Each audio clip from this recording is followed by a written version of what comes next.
My bumhole has never seen any action in its whole existence. Hi guys, welcome to the channel. Today we are talking about Married at First Sight UK Season 9. Now I am a massive fan of Married at First Sight Australia. I've covered the entire last season on this channel and UK is surprisingly good. This show is a show where basically two random strangers are paired off that have never met together and now they are married. They have to move in together and try see if a relationship can work and if they can eventually actually get married. I'm gonna get married to a stranger.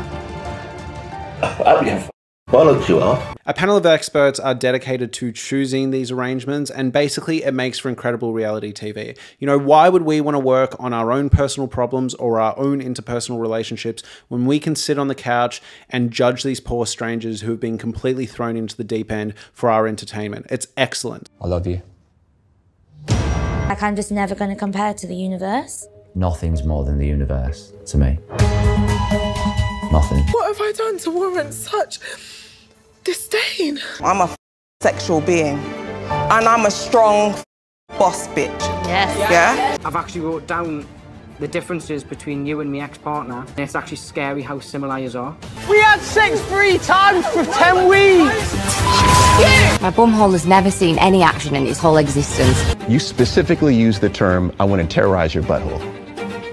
Yeah. So let's talk about MAFS UK Season 9. We are going to talk about every single couple, who I think is in the right, who I think is in the wrong. Hopefully this works for people who have seen the show and also for people who haven't seen the show. I'll try to do my best to include clips and context as I go. But on top of that, if you haven't seen MAFS UK Season 9, the full show is actually available on YouTube. I'll leave a link in the channel below, but if you search up MAFS UK, you will be able to find it, every single episode. Now, let's address the butthole in the room. Let's talk about Amy and Luke. So Amy and Luke are a couple that I felt like had a lot of potential. They're both incredibly attractive people. They seem to get along like a house on fire. My name's Amy, nice to meet you. For about 5 minutes. Throughout their relationship, Luke told me he's never done topless waitering with his bum cheeks out. Luke's white lies eroded Amy's trust. Don't believe that photo's of you and somebody at work. And I do think Amy became very hard work. Can you tell me how many relationships you've had? 8. I am shocked. It's a lot more than 2. Now, I will play devil's advocate here. There are two main issues she brings up regarding Luke. One, Luke's white lies, which we will get into, and two, Luke's sexual jokes. Now, let's just deconstruct these issues, right? Because personally, I do actually get that if you had a partner that was constantly making dirty, inappropriate, really vulgar, confronting jokes all the time, it would get grating. It would get annoying.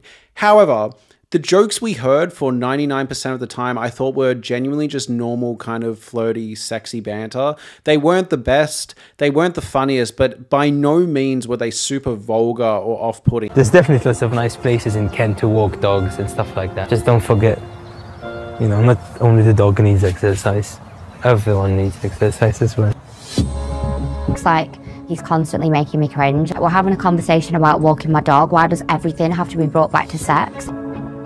When we were outside, I didn't really appreciate the inappropriate comment. I did not think saying like, oh, maybe we can get some other type of exercise as well, is that bad? And I do actually think she needed to get sort of thicker skin. This is clearly part of his personality. And again, not too many of the jokes I thought were actually too confronting and too gross. It feels like the only reason they would be confronting or gross is if you don't want to be sexual with your partner, right? If she has the ick, if she's not attracted to Luke, of course these jokes are really gross and really uncomfortable. But to me, in my opinion, if you're in a healthy, loving relationship, I did not think these jokes were crossing the line. They weren't in inappropriate settings. I thought they were pretty chill until we get to the letter, which we will get into after the next one. My bumhole has never seen any action in its whole existence. So her next issue with Luke were these white lies. And this one, I do actually understand a fair bit. However, I will say, I think sometimes there is a little bit of leeway that needs to be allowed for certain white lies. For example, I think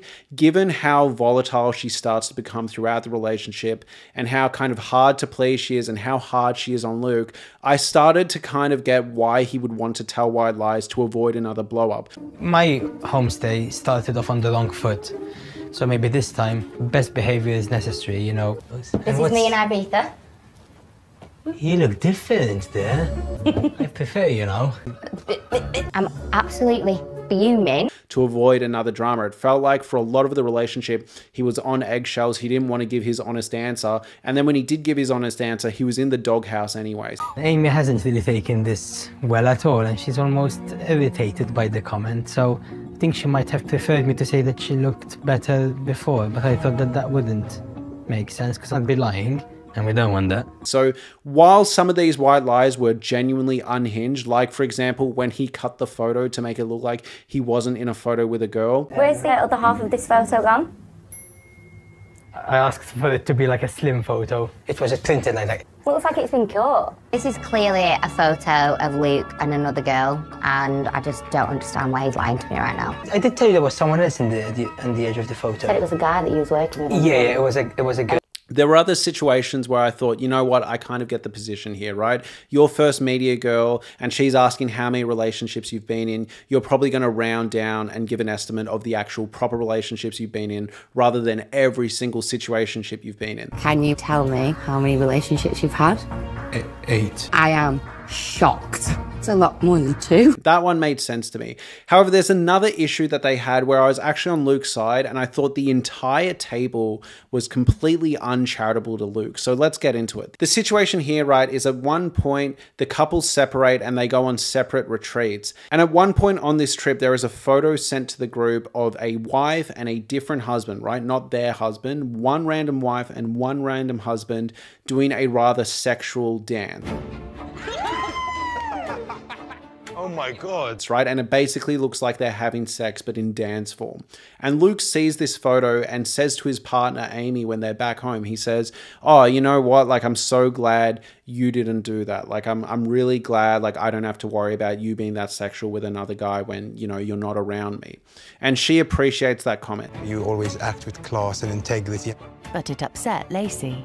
What, was I not acting with class? It was really nice to hear that Luke was really proud that I acted respectfully at Salsa. Later on, right, they're then given the couple swap task where they have to move in with someone, and now Luke is paired with that person he was giving shit to for doing the provocative dance. I know you was praising Amy, but I felt like you was throwing shade on me. And as they get to know each other, Luke eventually says, oh, you know what? I was really off-put by the dancing, but I've kind of done some self-reflection and realized that part of me is a bit jealous because I wish I could dance with Amy that way.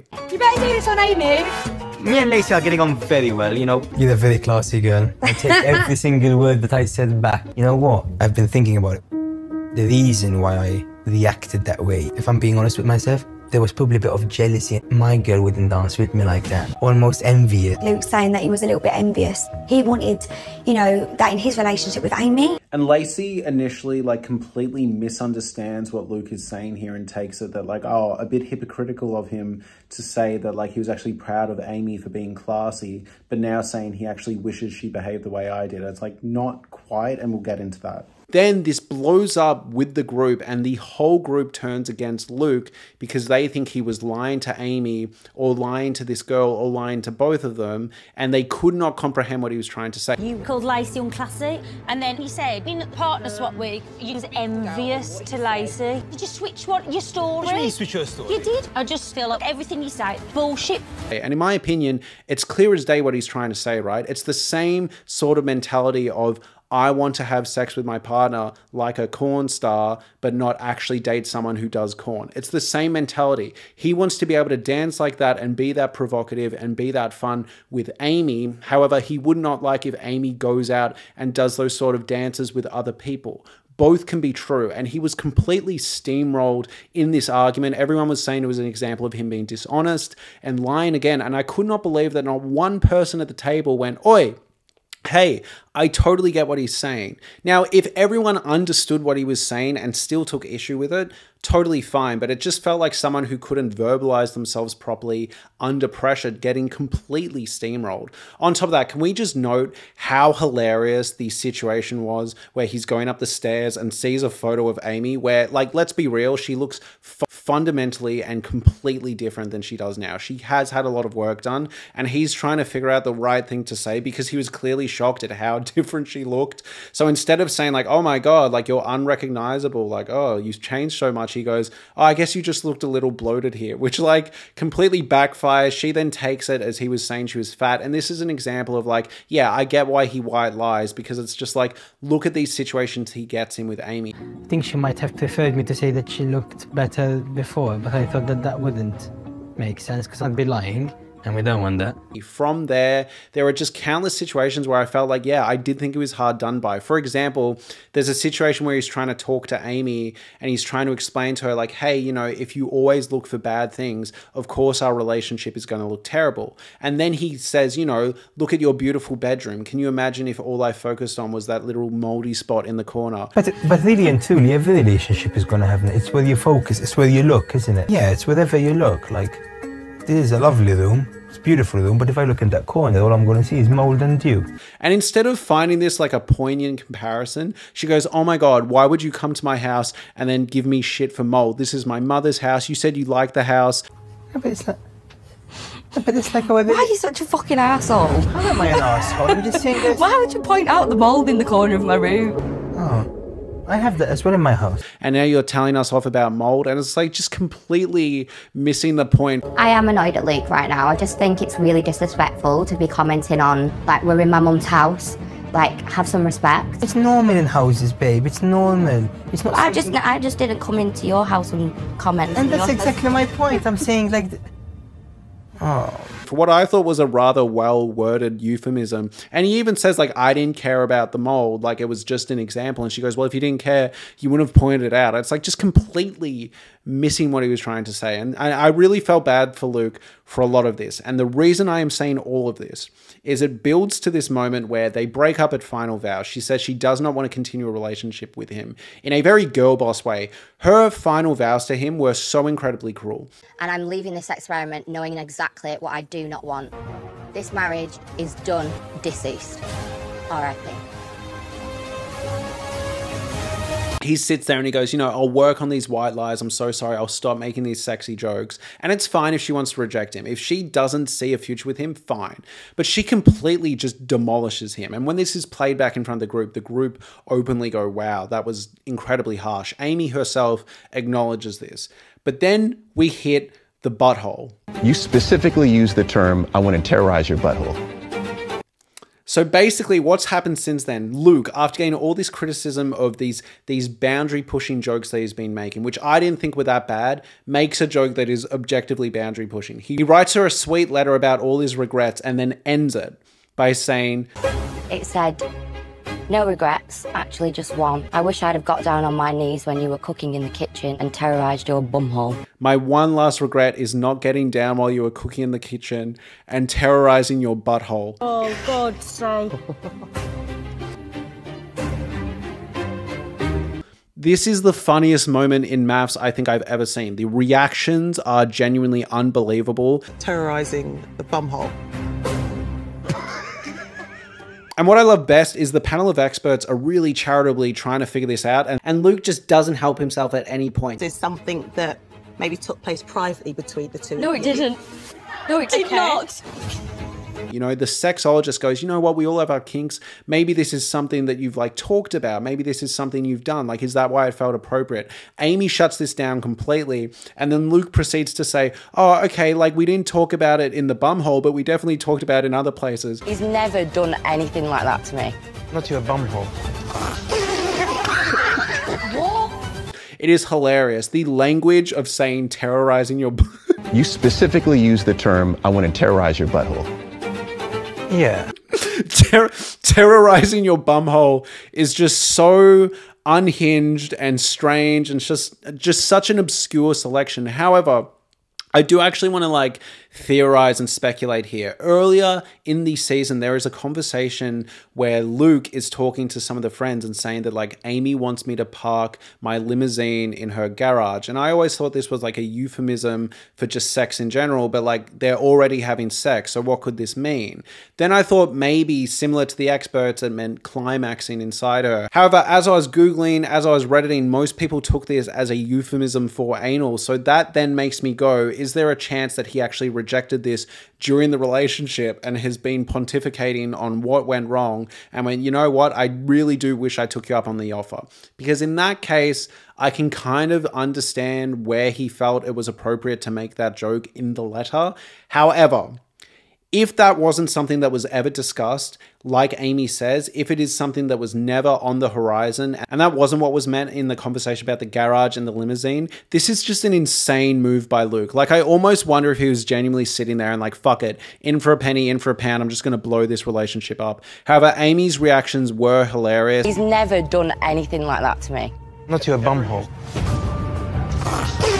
My bumhole has never seen any action in its whole existence. And look, I don't want to sit here like a dude bro and speculate, but the level of defensiveness felt like maybe it was a point of conversation and she's backtracking. I don't know. But look, I'll take her at her word and assume that this was a weird out-of-pocket thing to say, but inherently that makes this way more uncomfortable from Luke, but also way more hilarious, but also validates her points about uncomfortable jokes. Like, if he was making jokes like that all the time when they weren't sleeping together anymore, I do kind of get it. And you know what? In regards to Amy, I do understand why white lies are bothersome and concerning. Like, I do want to validate that concern. I totally get where she's coming from. However, I think if it was gender swapped, I can picture most of the audience having empathy and going, oh, maybe he's embarrassed about his past in stripping or like topless waitering, right? And initially he didn't want to say that on day one because he was nervous about how she'd respond. I think the issue and the tension between Luke and Amy is the fact that at a certain point, he keeps telling white lies because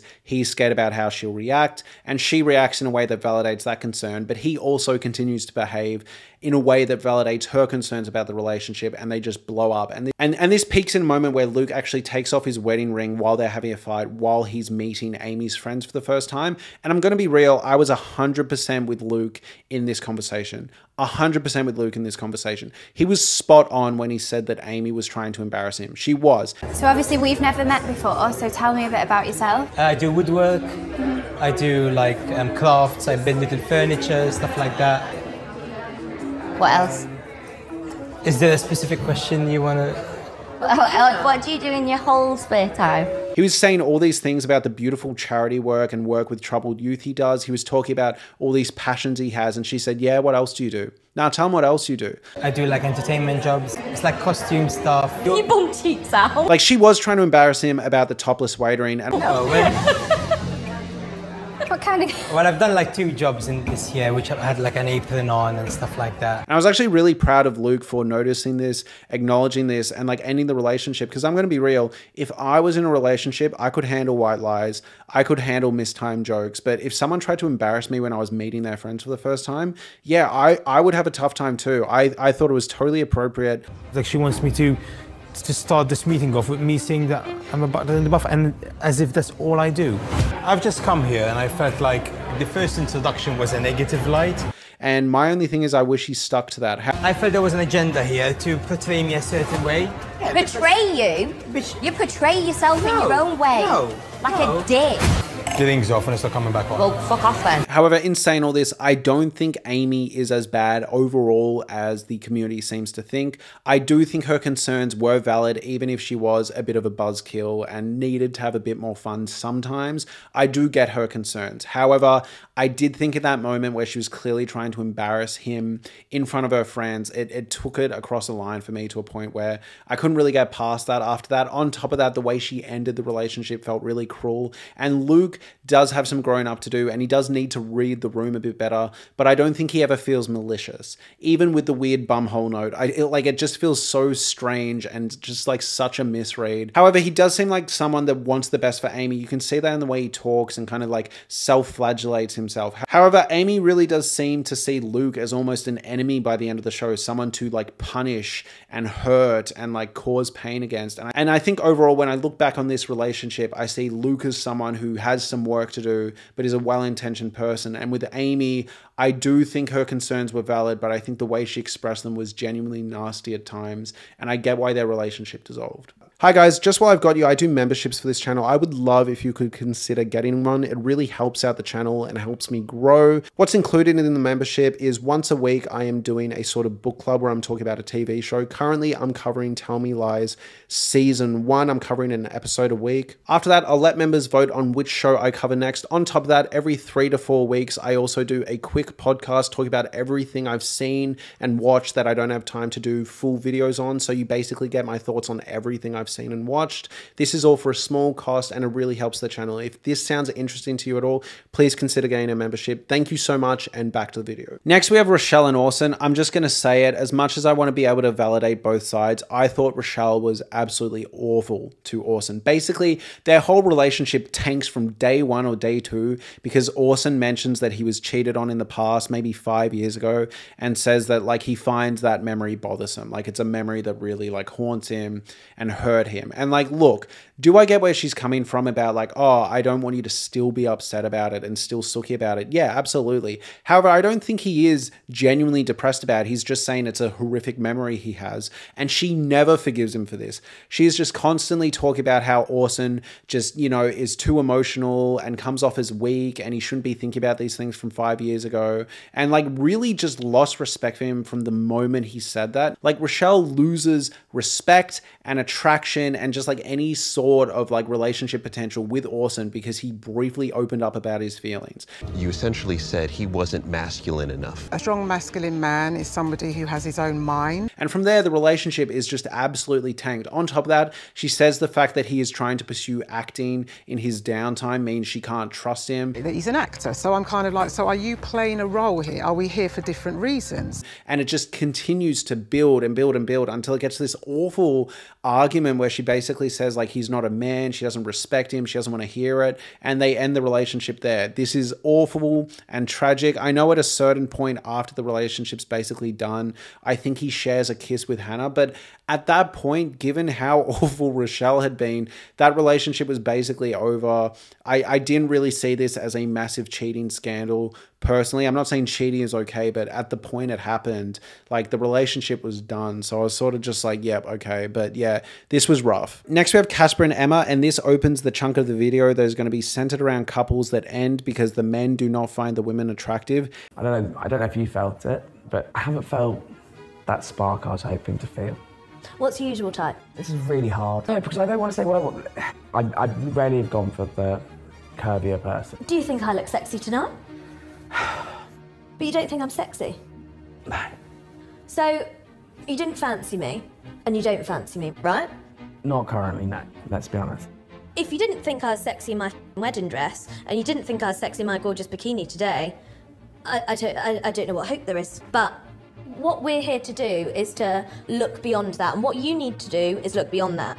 Because my personality, my confidence should help A, you be more confident, and B, you should see qualities bigger than my clothes size. You need to work on your view of women. This is unfortunate because I think Emma is a genuinely gorgeous, lovely, funny, sweet person. She's so sweet, she's so kind, she's so understanding, she really likes Casper, and unfortunately Casper is not attracted to her. Now I will say, I do think it's unfair and cruel when the experts don't really take into account what the people have said they find attractive in a partner and just expect them to get on with it. Attraction and kind of like sexual lust is a really important part of any relationship in my opinion, outside of a few exceptions where that isn't important to some people. But in the cases where someone wants that to be important, I think it's totally fair to expect that to be validated. Unfortunately, I think the way Casper goes about this at certain points is really unfair on Emma. Now, I do understand that if your partner happens to look like your sister and you can't get past that mental hurdle, like I totally get it. What's he meant to do in that situation? If I'm being completely honest, she very much reminds me of my sister. However, I think there were certain things that came out of Casper at a certain point that I was really off-put by. There are certain conversations where he just says things a bit too bluntly. The whole comment about I don't like curvy girls, like you just didn't need to say that. Just say, look, I'm really sorry, I'm struggling with the attraction. Hopefully it grows. But at the point where he starts giving reasons, it just feels kind of strange. On top of that, there then opens up this really strange discussion where Casper talks to Emma about the fact that she's always happy and optimistic and bubbly all the time, and he doesn't believe that's genuine. He thinks there should be some sadness there. She should have some issues in her life and with him. And I'm sorry, this kind of transparently reads to me as Casper has his own self-worth issues, maybe own issues with like mental health, and he's projecting them onto Emma. He can't accept the fact that she's just happy and like well composed and put together. And I think it's actually seriously concerning that he expects her to be like more sad or more vulnerable, and he sees the fact that she is just happy and genuinely like loving life as kind of like illegitimate or like calculating or like not sincere. I really didn't like this line of thinking. It really put me off him. I did actually have empathy for him not finding Emma attractive. It would be really hard to be with someone who's like gorgeous as a person and you just can't get over that line. However, I really didn't like when he started talking about the fact that he doesn't believe she's legit emotionally because she's so happy. It's like, get your own shit sorted, man, before you start commenting about this stuff. And now I will say, I think the experts need to do a better job of taking people's like kind of preferences in their partner seriously. However, I will say it's not like Emma was like a really average looking person and Casper was basically a fitness model. Like they were kind of in the same league for each other. If anything, I'd say Emma is more of a catch because not only are they physically matched, but she's more fun to be around, more happy, more genuine, more full of life. So like, I don't know, out of the two of them, I actually thought Casper was punching a bit overall. I think you look really handsome tonight. What about a snog? And I think he needed to get over some hurdles. However, in saying that, if it is true that she looks that much like his sister, I mean, you can't really get past that, can you? All right, next we have Polly and Adam. Look, this is the most toxic couple on the show. Everything with you is banter. If you think Amy. it's embarrassing, then off. Narcissist. Narcissist? Off. It's turn around. No, mate. So the issues with Adam start from day one, right? Because basically the moment they get married and they're at the wedding reception, Adam is saying to people, oh, I'm not really attracted to her. I don't really find her attractive. She's not my type. Now, it is fine to not be attracted to someone. Sometimes you can't help that. However, I think externally expressing it to people at the wedding, like the moment you're getting married, is insane. Like save it for a bit, see if it can grow. The initial attraction's not 100% there. She's not my usual type. 10 out of 10 for me would be petite, brunette, dark features, tan. And the issue is, right, they then have sex that night and Adam says he regrets it. He feels like he shouldn't have done it, yada, yada, yada. And my issue is, right, I feel like you can't be simultaneously telling people that you don't find her attractive and then sleeping with her. You know, if internally he was a bit like, oh, I'm not really sure, maybe we'll have really good physical intimacy, let me see, that's totally fine. You know, you're allowed to process your own thoughts and be a bit questioning. That's totally fine. And I'm sure there was some level of pressure to sleep together on the first night. However, it just really bothers me that he was actively going out of his way to tell people that he was not attracted to her, like actively tell them that and then sleep with her. Felt weird, in my opinion. Polly not being my usual type and me being as fussy as I am. As much as I don't want to be fussy, I've always been fussy. So that's why the affection hasn't continued and we haven't done it again, because I want to know where my head's at. And the reason I say that is because it means it's not just sort of a passing thought of like, oh, I'm not really sure about our physical chemistry, let me see. It is something that he is externally like validating and setting in stone. And from there, they sleep together a few times and then they kind of stop sleeping together. And for the most part, this is the fundamental issue in their relationship.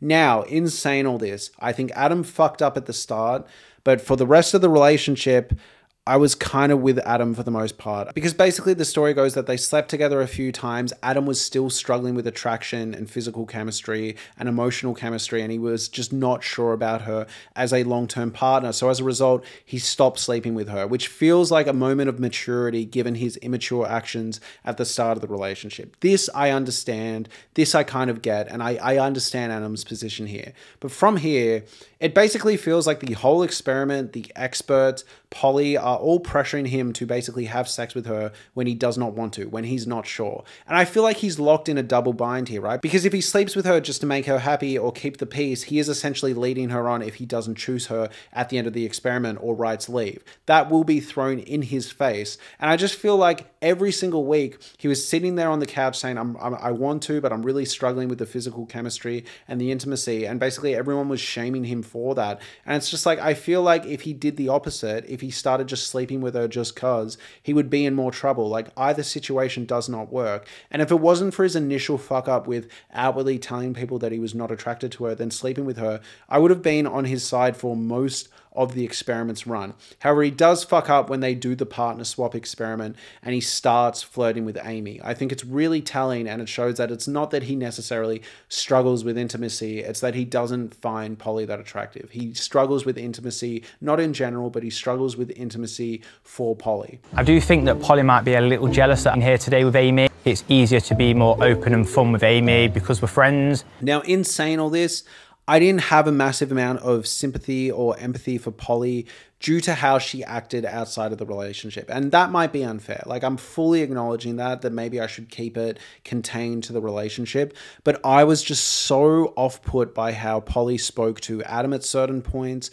dropping the C-bomb at him, the way she berated him. There was this conversation early on in the season where he checks her tone and she proceeds to blow up at him even more and then blow up at the rest of the table, basically validating his concern about her tone. But on top of that, there are two instances that totally put me off Polly. I do feel like you spoke to me in a tone I've not heard before. Adam. Just wait, just everyone just shut up for a minute. The first one is the situation where Eve and Charlie, the only same-sex couple of this experiment, are kind of arguing. And Polly goes over and proceeds to get Eve's side of the story and then goes over to Charlie, who's already struggling in the relationship, already sad that they're not on good terms, goes over to the partner and says, yeah, so it seems like you've been a bit of a bully, which is just such a harsh and cruel thing to say. And the way she was talking to her, the way she was coming at this poor girl that was just minding her own business, trying to have her drink after she's had a rocky week with her partner, is just insane. I was so off-put with Polly at that point. And then on top of that, the way Polly and Holly team up as the mean girls of this season and completely tear down and emotionally bully Hannah throughout this season is just horrendous to watch. I know that Hannah slipped up a few times and Hannah owns this. She apologizes. Yeah, she got a bit flirty with some of the husbands, but the way these women just completely berate Hannah, it feels like they already didn't like Hannah from the jump. They were a bit intimidated, or they just didn't like new blood in the experiment from the jump. And it felt like that Hannah doing some light flirting was basically the out they needed to just completely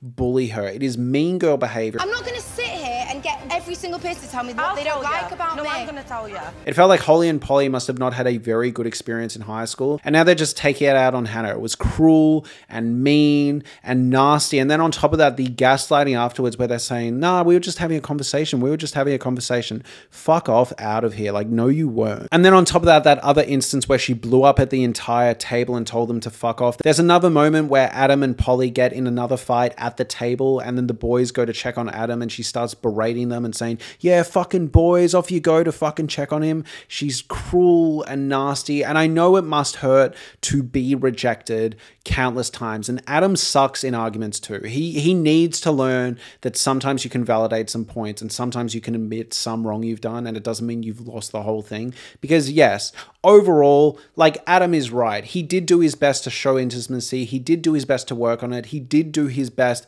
at multiple points to actually like do romantic things for her. Very romantic. Here's something that I do need to work on. Is it the most romantic thing someone's ever done for you? Yeah. And the points he's making about like she'll acknowledge that it's romantic and then 5 hours later say he doesn't do anything for her, that's behavior that will kill a relationship. I don't feel like you want me in any way. I've put you first through this whole time. He is right for the most part, but his presentation and the way he argues and the way he can't ever give her a break and go, yeah, you know what, I did get a bit flirty with Amy. Yeah, you know what, I shouldn't have slept with you. That was really bad of me and I'm sorry for that. But like, he never gives her that. And he can never do any wrong until he's pulled up on his behaviour, which he doesn't like, and he ducks out. I don't think I've done anything wrong. He is always just holding the line, and I get it, all right? Because Polly does come off really mean, really cruel and nasty, but overall, the two of them arguing, it just goes round in circles. Neither of them ever want to apologize or ever want to back down. But yeah, I do think the way Polly argued overall was crueler. She resorted to calling him the C-bomb multiple times. You've led me on, you've fucked me about, and you've pissed me right off. You're a fucking cunt. And she can't really handle being wrong. At least when Adam feels like he's in the right, he doesn't exactly throw a hissy fit when that's challenged. He just kind of sits there and keeps repeating himself and repeating himself. Whereas eventually Polly will lose it. And I just think it was really unfortunate to watch. This was easily the most toxic couple of the relationship. I do think Adam had a decent part in causing these issues. However, I think Polly is really the one that needs to look back on this relationship. And there's a few things she probably needs to address. All right, next we have Sasha and Ross. This is really unfortunate because for a while I thought Sasha and Ross were the golden child of this experiment. Ross is deaf, he reads lips. Sasha learns sign language for him. She is an incredibly accommodating partner. It wants to be a part of his life, wants to learn how to communicate with him. It is a really beautiful, raw and passionate relationship to watch play out. And then slowly over time, things come up in their relationship that I just didn't love. And this is mostly actually on Ross. I think the way Sasha conducts herself in kind of group settings and the way she gets involved in other people's arguments was really gross and off-putting. However, in terms of their actual relationship, I think Ross fumbled the bag pretty early on. They start having arguments and Ross's kind of communication style genuinely comes off as toxic, if not dangerous. There's an initial argument he had where apparently he covered his eyes, so then there was no way she could communicate to him at all, and he took his ring off and threw it across the room, and this comes off as close to abusive, close to really cruel, close to really demeaning. However, then there's another argument that is revealed later on in the experiment where apparently he threw his food across the room or threw a plate across the room. And at that point, I think the experts needed to step in and actually dissolve the relationship, in my opinion. That is entering domestic abuse territory. You even see his body language on the couch that week, and it's very menacing, and you see Sasha's genuinely, like, she's showing signs of almost like battered wife syndrome. And in my opinion, I think, you know, we can sit here and contest about certain arguments they had and certain behaviors they had all day, but in my opinion, I think that just crosses a line where the experts actually need to step in and go, you know what, maybe this relationship needs to end. Because the issue is, like, yeah, there were some arguments where I got his side, but I just think you can't be getting like that. And if he's like that when he knows cameras are around, when he knows these things are being publicized, and it's this early on in the relationship, I just feel like it'll escalate. Now, in saying that, I wasn't particularly impressed with the fact that Sasha would rather stay in her town because her parents are there rather than move to Ross's town when he has a child. I think that is more important. You know, it sucks that you have to choose, but at the end of the day, most people end up starting families and having children. Most people don't end up living with their parents for the rest of their lives. Now, in saying that though, her reasoning of, I'm scared that if we have another fight, if you blow up again, I need somewhere to go, is valid. But in saying that, maybe you shouldn't be committing to a relationship where you feel like you need an escape plan. You know, if you feel like, oh, I can't move to you because then if you blow up again, I'm lonely and I'm trapped, maybe this relationship just isn't going to work. And there is a situation where I felt like Sasha exacerbated the issue with Luke and Amy that I mentioned before. The whole kind of misreading of his comments about like, oh, you know what? I think I was jealous of the way you were behaving in that photo that I mentioned earlier. Sasha adds fuel to the fire and is blowing up Luke in that situation and, you know, saying that he's a liar and he's bullshitting and really coming down on him in a way that I thought was really quite unfair. And throughout the experiment, she does this a fair bit. But in the relationship itself, I thought she was mostly a really good partner, minus this issue about moving. But again, if the concern around the moving is coming from the fact that they were on shaky grounds and she didn't like how he kind of behaved in arguments, I do kind of get it. Right, next we have Eve and Charlie. And look, I do not think these two were working at all. It seemed like they were fighting all the time. And for a while, I was on Eve's side, right? You heard all these stories about Charlie not having good emotional regulation, kind of losing her shit in arguments. And I was like, you know what, fair. If Eve wants to set a boundary about I will not be sworn at, I will not be yelled at in a relationship, totally fine, go for it. But the issue is Charlie did a lot of work to try fix that and Eve just did not let her. I've taken accountability for my actions and I'm doing all I can to prove to Eve that I'm not this monster. At countless times I felt Eve was just unfair and harsh. And then on top of that, started gaslighting Charlie. And at that point, of course, Charlie's going to lose her shit, right? It gets to this point where Charlie is trying to connect with her. They have this like honesty box task, or they have to write a letter, and Eve refuses to, which I thought was just a bit cruel. I don't know what more she wanted from Charlie, but this laying my heart out on the line here, and I'm getting back. But peaks in a moment where Charlie is doing a confessional to the producers, right? One of those like on-camera talking sections. And it turns out Eve is like listening up against the door, and she gets sprung by other producers, and they go, "What are you doing? You can't do that." Whilst doing the interview, we opened the door and Eve had her ear to the door. Sorry, throw in the box. Oh, hello. Just throw in the box. Eve, thank you. Then they get on the couch, and Charlie tells this story about like, she clearly doesn't trust me because she's listening up against the door. And Eve gaslights and goes, "No, I never did that. That never happened." And then Charlie's like, what are you talking about? Like all these producers were like telling you off. I heard it. They cut the interview. You literally listened into my safe space, my interview. You took that upon yourself. That's not true. Right. Oh my God, I'm lying again. So take some accountability for the mistakes and the issues that you've made. Stop telling lies, Charlie. Stop telling lies. Oh, just call me a liar again. Just breathe. I can't. And then the experts literally go, "Yeah, no, you're lying to us right now. Rough. You've got your reality and I've got mine. That is not true, Charlie. Eve, with respect, you've lied on the couch today. Rough relationship. Felt really bad for Charlie. And look, maybe you could make the argument that Eve was pushed to behave this way given Charlie's lack of emotional regulation, but I felt like it was just a really unfortunate couple to watch. Next, we have Christina and Kieran. This was another golden couple for most of the run. They got along really well. They're really compatible. And then it turns out that Christina has PMDD, which I believe stands for premenstrual dissociative disorder. So basically, when the time of the month is approaching, she gets very kind of emotionally dysregulated, and it brings up emotional irregularity and like high tension situations, right? And Kieran struggles with this. PMDD hit. I just don't want it to push you away. Totally fair that Kieran struggles with this. However, at a certain point, it feels like Kieran just kind of like loses the plot. So basically, they had a week where the PMDD became a lot.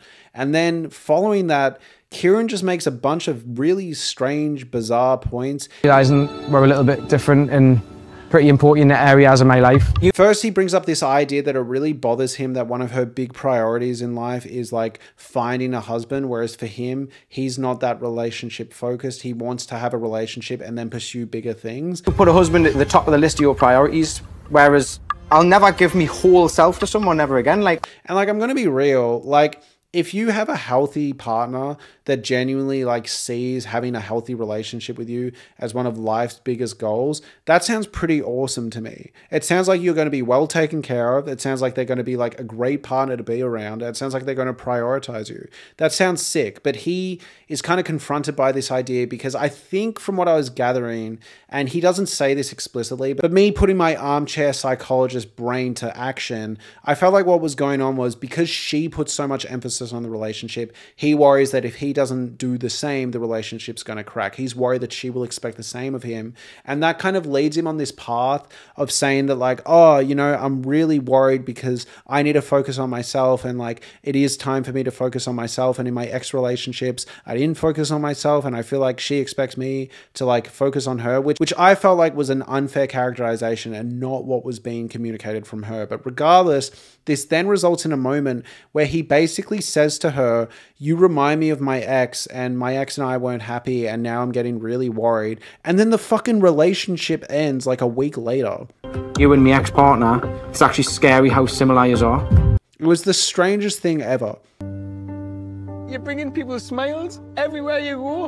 And I was sitting grinning because I was like, this is my wife. You put a husband at the top of the list of your priorities. A wife isn't at the top of the list of my priorities. This is my wife. It was the strangest thing ever. I feel like he completely self-sabotaged and ruined a good thing. And I am left here genuinely kind of perplexed. Like, I know this was meant to be the big emotional part of the season. You know, experts were crying when they were talking about their relationship and how it broke down. Christina is devastated. She's crying at the reunion ceremony. But like, personally, I just couldn't get past how fucking weird Kieran's decision making was. I thought it was so bizarre. Because of what I've been through in life, I'll never let my wife become me everything. I've actually wrote down the differences between you and my ex-partner, and it's actually scary how similar you are. Then on top of that, he's like, yeah, let's go to a festival together. Fuck off, man. Like, sorry, I actually lost a lot of respect for Kieran after that. On top of that, the way he kind of talks to her like she's an idiot sometimes is weird. 31, Kieran. I'm not getting any younger. I'm not saying you are. Like, genuinely pairing that with the whole ex comment, I do wonder if he sees Christina as a reminder of his ex and just like takes out the resentment on her, because there are so many instances throughout the season where she says something rather innocuous or innocent and he seems to get really like annoyed and goes like, oh yeah, check out this chick. Why would she say that? And you can tell it hurts her, but she's too scared to say anything. Are you still lesbian? Yeah. Actually, not today. No, I didn't come out until I was 15. You're still straight? Yeah. Not today. This is my wife. And yeah, I don't know. I was really disappointed with Kieran as this season went on. And then finally, we have Lacey and Nathan ending on a good note. Lacey and Nathan are lovely. I really don't have too much to say about them. There is this awkward fuck up where Nathan says a bit of a poorly delivered joke about Lacey's mum's cooking, I think. But in my opinion, I thought Lacey's mum was being a bit harsh. I didn't think it was that bad. But, you know, they got over it pretty quickly. They're just a good couple. They seem to communicate pretty well. They seem to get along really well. It's nice to see two people that just want the best for each other try and make a relationship work rather than everything else that was in this season. But yeah, you know, they ended the season together, which I think was the only couple that ended together. And, you know, good on them. Do you know what? Like, I honestly, genuinely thought these were really going to go far after the show.